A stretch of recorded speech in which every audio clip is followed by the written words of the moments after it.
आज हम लोग पढ़ने जा रहे हैं चैप्टर 8 नेचुरल रिसोर्स। इस चैप्टर के अंदर से आपको एक सवाल पूछा जाएगा 3 मार्क्स का। ये सबसे इजी चैप्टर है आपके पूरे 10th के सिलेबस के अंदर। जो भी मैं आपको पढ़ाऊंगा उसका स्टडी मटेरियल मैं आपको दे दूंगा। नीचे टेलीग्राम ग्रुप का लिंक है, वहां पे जाना, ग्रुप को ज्वाइन कर लेना, सभी स्टडी मटेरियल्स फ्री में आपको मिल जाएंगे। इस चैप्टर के अंदर से बोर्ड आपको सॉइल वाले टॉपिक से मोस्ट ऑफ द टाइम सवाल पूछती है। तो हम लोग सबसे पहले ये जानते हैं कि सॉइल फॉर्मेशन के स्टेप्स क्या होते हैं। अभी यहाँ पे एक चट्टान होता है, यानी एक पत्थर होता है जिसका नाम होता है पैरेंट रॉक। अब इस पैरेंट रॉक को हम लोगों को छोटा करना होता है, मतलब स्मॉल पीस में कन्वर्ट करना होता है, क्योंकि सॉइल के पार्टिकल बहुत छोटे छोटे होते हैं। अभी के लिए मान के चलो इस पैरेंट रॉक के अंदर हम लोगों को क्रैक्स डेवलप करने हैं। अब ये जो क्रैक्स होता है वो नेचर डेवलप कैसे करती है, तो इसके ऊपर विंड का प्रेशर डालती है, इसके ऊपर रेन का प्रेशर डालती है, किसके ऊपर, पैरेंट रॉक के ऊपर। इसको थोड़ा सा गर्म करती है और इसको थोड़ा सा ठंडा करती है। जब पैरेंट रॉक के ऊपर विंड एयर उसको गर्म किया जाता है, उसको ठंडा किया जाता है, तो उसके अंदर क्रैक डेवलप होना शुरू हो जाता है, मतलब कि स्मॉलर पार्टिकल में कन्वर्ट होना शुरू हो जाता है। इस प्रोसेस को हम लोग बोलते हैं वेदरिंग। याद रख के चलना, सेक्शन ए में आपको काम आएगा कि पैरेंट रॉक के ब्रेक डाउन के प्रोसेस को हम लोग बोलते हैं वेदरिंग। ब्रेक डाउन का प्रोसेस होता कैसे है, तो विंड, रेन, हीट और कोल्ड की वजह से होता है। जो सॉइल का पार्टिकल है वो काफी छोटा होता है, तो यहाँ पे जो क्रैक्स डेवलप हुए हैं उनसे हमारा सॉइल फॉर्मेशन होगा नहीं, तो आगे इसको और छोटे छोटे टुकड़ों में, पीसीस में बांटा जाता है। नेचर ही इसके ऊपर किसी तरीके का फोर्स लगाती है, जिसकी वजह से और छोटे छोटे पार्ट्स में हमारा जो रॉक का पार्टिकल है वो कन्वर्ट होता है। तो हम लोग इस प्रोसेस को बोलते हैं रॉक सेगमेंटेशन। वेदरिंग के बाद जो रॉक के स्मॉलर पार्टिकल्स बन रहे हैं उस प्रोसेस को हम लोग बोलते हैं रॉक सेगमेंटेशन। अब ये जो पत्थर है ये बहुत सॉलिड है, हम लोगों को इसको थोड़ा सा सॉफ्ट बनाना पड़ेगा सॉइल फॉर्मेशन के लिए। तो जो नेचर होती है इसके अंदर डेड प्लांट और डेड एनिमल को सड़ा के मिक्स कर देती है। अब डेड प्लांट और डेड एनिमल को सड़ाया गया, उससे जो लेयर बनी हम लोग उसको बोलते हैं ह्यूमस। यानी ह्यूमस बनता कैसे है, डेड प्लांट और डेड एनिमल को सड़ा देने से जो चीज हमको मिली हमने बोला ह्यूमस। अब ये ह्यूमस को हमने मिला दिया रॉक पार्टिकल के अंदर। अब रॉक पार्टिकल के अंदर हमने थोड़ा सा हवा और थोड़ा सा पानी मिलाया, जिससे हमारा फर्टाइल सॉइल हमको मिल गया। तो ये 6 प्रोसेस से हमारा सॉइल का फॉर्मेशन होता है। अगर आपको नहीं समझ में आया तो एक बार वापस से जाकर देखना, ये टॉपिक काफी इंपॉर्टेंट है। आगे अगर हम लोग देखेंगे तो यहाँ पे एक टॉपिक आपको बोर्ड पूछेगी कि सॉइल इरोजन क्या होता है। अब मैं आपको इसको इजी सी लैंग्वेज में समझाता हूँ।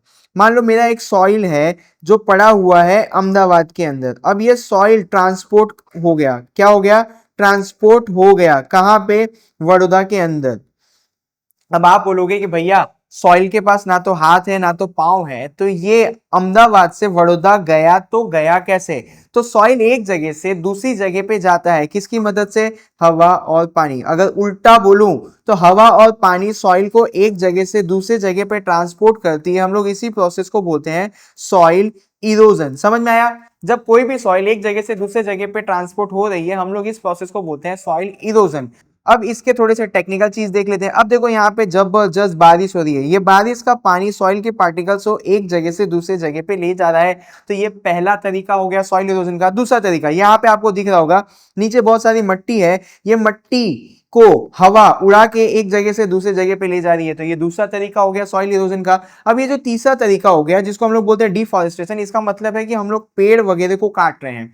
अभी देखो पेड़ के पास रूट है, ये जो रूट है ना ये मट्टी को पकड़ के रखता है। अभी समझो ये मेरा पेड़ का रूट है और ये मट्टी का पार्टिकल है। अब मेरा ये जो हाथ है ये ऐसे, मतलब ये देखो मैं एक वो बना रहा हूँ, रूट बना रहा हूँ, रूट बनाया, मेरे मट्टी के पार्टिकल को पकड़ के रखा है। अगर कोई मेरे पेड़ को काट देगा, मतलब मेरे पेड़ को काट दिया, तो मेरा ये जो रूट है ये खुल जाएगा, मतलब मेरा मट्टी नीचे गिर जाएगा। तो जो रूट्स होते हैं वो मट्टी को जकड़ के रखते हैं। अगर आप पेड़ को काट दोगे तो रूट भी खत्म हो जाएगा, मतलब मट्टी को होल्ड करने वाला कोई भी चीज बचेगा नहीं। जैसे ही इसके ऊपर हवा और पानी पड़ेगा मट्टी एक जगह से दूसरे जगह पे चला जाएगा। तो डिफॉरेस्टेशन की वजह से रूट खत्म होते हैं, यानी कि प्रोटेक्शन खत्म होता है किसी भी सॉइल का, तो हवा और पानी उनको बहा के आगे लेकर चली जाती है। अब यहाँ पे जो चौथा टॉपिक है ओवर ग्रेजिंग। ग्रेजिंग का मतलब होता है गाय भैंस बकरी जो घास चलती है हम लोग उसको बोलते हैं ग्रेजिंग। अगर हम लोग जरूरत से ज्यादा गाय भैंस को एक फील्ड के ऊपर चरवा देंगे तो ये जो जमीन है वो नंगा हो जाएगा।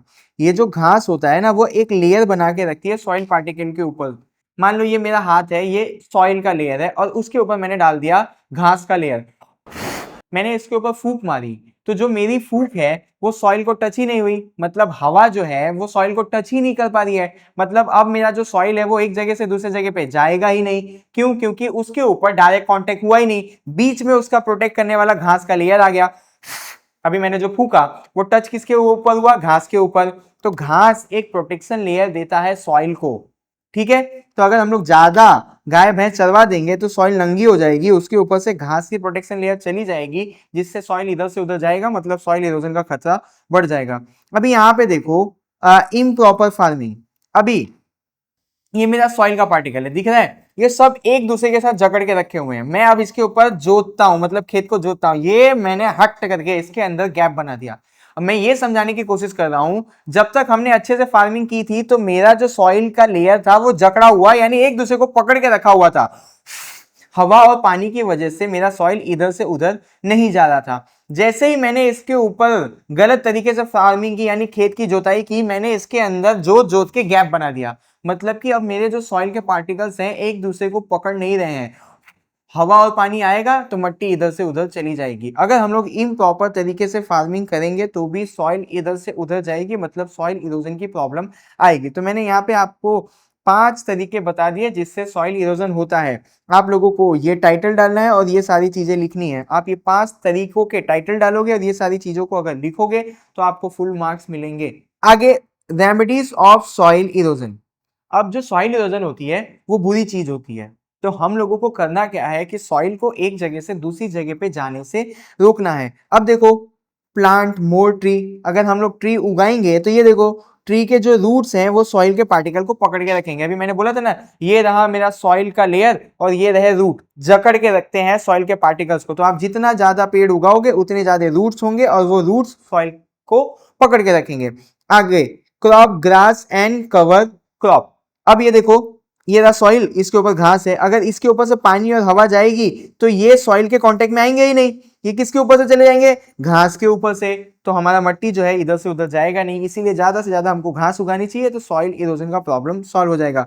कंट्रोल ओवर ग्रेजिंग, आपको पता है कि गाय भैंस को लिमिट में चराओ, वरना ये जो घास की लेयर है वो हट जाएगी। हम लोगों को बहुत देख रेख के चरवाना चाहिए ताकि घास पूरा ना खा जाए, अगर घास चला गया तो सॉइल भी चला जाएगा। अभी देखो, एक है टेरेस फार्मिंग, एक है कॉन्टिन्यूस फार्मिंग, ये मैं आपको आगे डिटेल में समझाता हूं। यहाँ पे देखो, प्लांट विंड ब्रेक, समझना, ये एक एरिया है और ये एक एरिया है, यहां से हवा आ रही है, बीच में हमने प्लांट उगा दी है, तो ये जो हवा थी इसको ये पेड़ ने रोक दिया। अब जब तेज हवा आएगी ही नहीं तो मिट्टी को उड़ा के लेके जाएगी ही नहीं, इसीलिए हमको पेड़ उगाने चाहिए जिससे हवा धीरे हो जाएगी और सॉइल एक जगह से दूसरी जगह पे जाएगा नहीं। मैं आपको बहुत खुद तरीके से समझा रहा हूं ताकि आपको इजीली समझ में आ जाए। अब मैं आपको समझाता हूं टेरेस एंड कॉन्टिन्यूस फार्मिंग। देखना, ये स्लॉप है, ये नेचुरल स्लॉप है, यहां पे भी स्लॉप है, दोनों जगह पे स्लॉप है। जब स्लॉप एरिया पे हम लोग इस तरीके का कॉन्ट्यूर यानी ब्लॉक्स बनाते हैं तो हम लोग इसको बोलते हैं कॉन्ट्यूर फार्मिंग। अब ये जो तरीके की फार्मिंग है इसके अंदर कोई खर्चा लगता नहीं है, हमने मैन्युअली यहाँ पे ऐसे ब्लॉक्स बना दिए। अगर यहाँ से पानी गिर रहा है तो अब पानी यहाँ ब्लॉक होगा, यहाँ ब्लॉक होगा, यहाँ ब्लॉक होगा, यहाँ ब्लॉक होगा। जब पानी ब्लॉक होगा तो मिट्टी को भी इधर से उधर लेके जाएगा नहीं। तो ये एक नेचुरल और सस्ता तरीका होता है स्लॉपी एरिया पे सॉइल के इरोजन होने से रोकने को। आगे अगर यहाँ पे देखोगे तो ये भी स्लॉपी एरिया है, बट यहाँ पे हमने सीढ़ियां बनाई है यानी स्लॉप्स बनाई हुई है। अब यहाँ पे भी सेम है कि हम लोग इस तरीके से स्लॉप बना रहे हैं तो वाटर के फ्लो को हम लोग स्लो करेंगे। वाटर के फ्लो को स्लो करेंगे मतलब कि मिट्टी भी यहाँ से वहां जाएगा नहीं। बट ये जो तरीका है इसके अंदर हम लोगों को इस तरीके से स्लॉप बनाने में खर्चा करना पड़ता है। तो अगर हम लोग टेरेस फार्मिंग कर रहे हैं तो ये थोड़ा खर्चे का काम है, अगर हम लोग कॉन्टिन्यूस फार्मिंग कर रहे हैं तो ये थोड़ा कम खर्चे का काम है। मतलब ये तो नेचुरली हमने वहां पे ब्लॉक क्रिएट कर दिया, यहाँ पे तो हमने काट काट के स्टेप्स बनवाए। तो हम लोग यहाँ पे कर क्या रहे हैं, वाटर के फ्लो को रोक रहे हैं जिसकी वजह से मिट्टी इधर से उधर जाएगी नहीं। तो कॉन्ट्यूर और टेरेस फार्मिंग स्लॉपी एरिया पे खेती करने का एक तरीका है जिससे सॉइल इरोजन को रोका जाता है। आगे हम लोग देखेंगे तो यहाँ पे अब आपको मैं एक सवाल बता देता हूँ कि किस तरीके से इस चैप्टर के अंदर बोर्ड आपको सवाल पूछती है।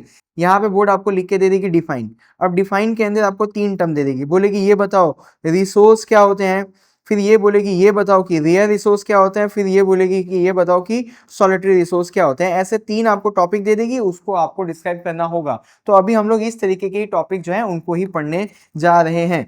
आगे अगर अभी यहाँ पे देखोगे तो रिसोर्स क्या होता है। अब पहले रिसोर्स के एग्जांपल देख लो, forest, water, land, minerals, sunlight, skilled people, machine, ये सारी चीजों को हम मिलाते हैं तो क्या बनता है, रिसोर्स। अब मीनिंग थोड़ा सा देख लेते हैं। कोई भी चीज वो क्या करती है, ह्यूमन के नीड को सेटिस्फाई करती है, साथ में उसकी वैल्यू भी होती है। अभी देखो मेरे पास ये है टेबल, ये टेबल हमारी नीड को यानी ह्यूमन की नीड को सेटिस्फाई कर रही है। और क्या ये टेबल मेरे को फ्री में मिली? नहीं, मैंने बाजार में इसकी कीमत यानी इसकी वैल्यू दी तब मुझे ये टेबल मिली। और अब ये टेबल यहाँ पे मेरे आईपैड को रखने में काम दे रही है, मतलब मेरी नीड को सेटिस्फाई कर रही है। तो कोई भी चीज वो ह्यूमन की नीड को अगर सेटिस्फाई करेगी और उसकी कीमत भी है तो हम लोग उसको काउंट करते हैं रिसोर्स के अंदर। आगे अगर हम लोग दूसरे क्वेश्चन को देखेंगे तो यहाँ पे पूछा गया है रिन्यूएबल रिसोर्स। वैसे 2 टाइप के रिसोर्स होते हैं, एक होता है रिन्यूएबल रिसोर्स, एक होता है नॉन रिन्यूएबल रिसोर्स। इसको मैं आपको बहुत इजी तरीके से समझा देता हूँ। जो शॉर्ट पीरियड ऑफ टाइम में बन जाते हैं हम लोग उनको बोलते हैं रिन्यूएबल रिसोर्स। जैसे कि यहाँ पे आप देख रहे हो सनलाइट। अगर मान लो यहाँ पे मेरे घर पे सोलर पैनल लगा हुआ है, आज रात हो गई तो सूरज डूब गया, तो कल क्या सूरज राइज नहीं करेगा? आप बोलोगे भैया ऑब्वियस सी बात है कि कल वापस से सूरज उगेगा। आज रात को सूरज जब डूब गया तो यहाँ पे मेरे को एनर्जी मिलना बंद हो गया। कल वापस से सूरज राइज करेगा, वापस से उसकी रेज मेरी सोलर पैनल्स पे पड़ेंगी और मेरे घर में इलेक्ट्रिसिटी आने लगेगी। तो ये जो एनर्जी थी ये बहुत ही शॉर्ट पीरियड ऑफ टाइम में वापस से बन गई। तो जो एनर्जी बहुत ही शॉर्ट पीरियड ऑफ टाइम में बनती है हम लोग ऐसी एनर्जी को बोलते हैं रीन्यूएबल एनर्जी। अब जिस एनर्जी को, जिस मिनरल्स को बनने में बहुत ही लंबा पीरियड लगता है, सॉरी मैं एनर्जी बोल रहा था, जिस रिसोर्स को या जिस मिनरल को बनने में बहुत ज्यादा समय लगता है हम लोग उसको बोलते हैं नॉन रिन्यूएबल रिसोर्स। जैसे कि पेट्रोल, हमको पता है कि पेट्रोल को बनने में मिलियंस ऑफ ईयर्स लग जाते हैं, तो ऐसे रिसोर्स को हम लोग काउंट करते हैं नॉन रिन्यूएबल रिसोर्स के अंदर। आगे अगर अभी हम लोग देखेंगे तो यहाँ पे एक सवाल है कि रेयर रिसोर्स। रेयर रिसोर्स का मतलब आप एग्जांपल देखो, जैसे कि डायमंड, जैसे कि गोल्ड, जैसे कि प्लेटिनम, जैसे कि यूरेनियम। आपको पता है कि गोल्ड पूरी दुनिया में हर जगह पे नहीं मिलते, मिलते भी है ना तो बहुत ही स्मॉल क्वांटिटी में मिलते हैं। तो ऐसे रिसोर्स जो हमको बहुत लिमिटेड जगह पे मिलते हैं और बहुत लिमिटेड क्वांटिटी में मिलते हैं, इन रिसोर्स को ही हम बोलते हैं रेयर रिसोर्स। आगे अगर हम लोग पढ़ेंगे तो सॉलिटरी रिसोर्स, ये आपके लिए थोड़ा सा नया हो जाएगा। ऐसे रिसोर्स जो दुनिया में 1 से 2 जगह पे मिलते हैं हम लोग उसको काउंट करते हैं सॉलिटरी रिसोर्स के अंदर। यहाँ पे सबसे अच्छा एग्जांपल जो आपकी बुक में दिया है वो है क्रायोलाइट। क्रायोलाइट हमको मिलता है ग्रीनलैंड के देश के अंदर। अभी मैं आपको एक चीज बताता हूँ, बॉक्साइड, आगे इसके बारे में आप पढ़ोगे, बॉक्साइड से ही हम लोग एल्यूमिनियम निकालते हैं। तो हम लोगों को धरती के अंदर से बॉक्साइड मिनरल्स मिलता है, इसके अंदर हम लोग डालते हैं क्या, क्रायोलाइट। क्या डालते हैं? क्रायोलाइट। बॉक्साइड के अंदर हम लोग क्रायोलाइट को मिक्स करते हैं तब जाके हमको मिलता है तो एल्यूमिनियम। अब यहाँ पे मैंने आपको क्रायोलाइट का इस्तेमाल भी बता दिया, जब आगे आप चैप्टर पढ़ोगे तो आपको पता चलेगा कि बॉक्साइड क्या है और एल्यूमिनियम क्या है। बट इतना याद रखो कि बॉक्साइड के अंदर हम लोग क्रायोलाइट डालते हैं तो वो साफ करके हमको क्या देता है, एल्यूमिनियम देता है। ये सबसे ईजी तरीका है इसको समझने का। आगे अगर हम लोग देखेंगे तो यहाँ पे हमको जानना है स्टेप्स ऑफ सॉइल प्लोइंग। नहीं, हमको ये नहीं जानना है, हमको ये जानना है कि हमारे पास एक टाइप का सॉइल होता है जिसको हम लोग बोलते हैं ब्लैक सॉइल। ये जो ब्लैक सॉइल होता है ये खुद ही अपने आप की प्लोइंग या प्लगिंग कर लेता है। प्लोइंग का मतलब होता है खेत को जोतना। अब हम लोग खेत को क्यों जोतते हैं वो जानते हैं, उससे पता चलेगा कि ब्लैक सॉइल कैसे अपने आप को जोत ले रहा है। अभी यहाँ पे देखो, यहाँ पे हमारे पास सॉइल के, ये सॉइल पूरा फील्ड है, इस फील्ड के अंदर हमने ऐसे ब्लेड डाले। क्यों डाले? ताकि जो हमारा सॉइल है वो टर्न हो सके, ऊपर का लेयर नीचे आ सके, नीचे का लेयर ऊपर आ सके। हम लोग बार बार ऐसा करते हैं ताकि सॉइल पूरी तरीके से रोटेट हो सके। अब ये जब सॉइल रोटेट हो जाएगा और इसके पार्टिकल्स अलग अलग हो जाएंगे तो इसके अंदर गैप क्रिएट होगा, उसी गैप के अंदर से वाटर, मिनरल्स और एयर इसके अंदर घुसेंगे। वाटर, मिनरल्स, एयर बहुत ज्यादा जरूरी होते हैं क्रॉप के प्रोडक्शन के लिए। तो हम लोगों को सॉइल के अंदर गैप्स क्रिएट करने होते हैं और सॉइल को टर्न करना होता है, मतलब नीचे का पार्ट को ऊपर लाना होता है, ऊपर के पार्ट को नीचे लाना होता है। इसीलिए हम लोग ट्रैक्टर के अंदर ऐसे ब्लेड्स को लगाते हैं ताकि जो हमारा सॉइल है उसके अंदर गैप क्रिएट हो और वो ऊपर से नीचे आ सके। जब गैप क्रिएट होगा तो उसके अंदर पानी जा सकेगा, मिनरल्स जा सकेगा और हवा भी जा सकेगा, जिससे हमारा सॉइल रेडी हो सकेगा क्रॉप को उगाने के लिए। तो हम लोग इसी के लिए खेत की जुताई करते हैं। अब हम लोग ये समझते हैं कि ब्लैक सॉइल अपने आप को जोतता कैसे है। तो देखना यहाँ पे, जब बहुत ज्यादा गर्मी पड़ती है तो ब्लैक सॉइल के अंदर सूखापन आ जाता है, मतलब वो ड्राई हो जाता है। जब ब्लैक सॉइल ड्राई होता है ना, तो वो अपने अंदर क्रैक डेवलप कर लेता है। मैं बोल सकता हूँ कि वो अपने अंदर गैप डेवलप करता है। अब इसी गैप के अंदर हम लोग पानी डाल देंगे, इसी गैप के अंदर से हवा चला जाएगा, और इसी गैप के अंदर हम लोग मिनरल्स भी ऐड कर देंगे। तो हम लोगों को सॉइल को जोतना नहीं पड़ा खुद से। बहुत ज्यादा गर्मी पड़ी जिसकी वजह से ये ड्राई हुआ, ड्राई हो जाने की वजह से इसके अंदर गैप पड़ा। अब इसी गैप के अंदर हम लोग पानी डाल देंगे, हवा चला जाएगा और मिनरल्स डाल देंगे। तो ये जो ब्लैक सॉइल है ये क्रॉप को उगाने के लिए अपने आप रेडी हो जाता है। इसीलिए हम लोग ब्लैक सॉइल को सेल्फ फ्लोइंग सॉइल बोलते हैं। तो यहाँ पे मैंने आपको पूरे चैप्टर के आईएमपी क्वेश्चंस करवा दिए। अब आपको सिर्फ और सिर्फ 4 टाइप के सॉइल के बारे में पढ़ना होगा। ब्लैक सॉइल तो यहाँ पे मैंने पढ़ा दिया, इसको छोड़ के अपनी टेक्स्ट बुक के अंदर से और कोई 4 टाइप के सॉइल्स के बारे में पढ़ लेना, पूरे चैप्टर की तैयारी आपकी हो जाएगी।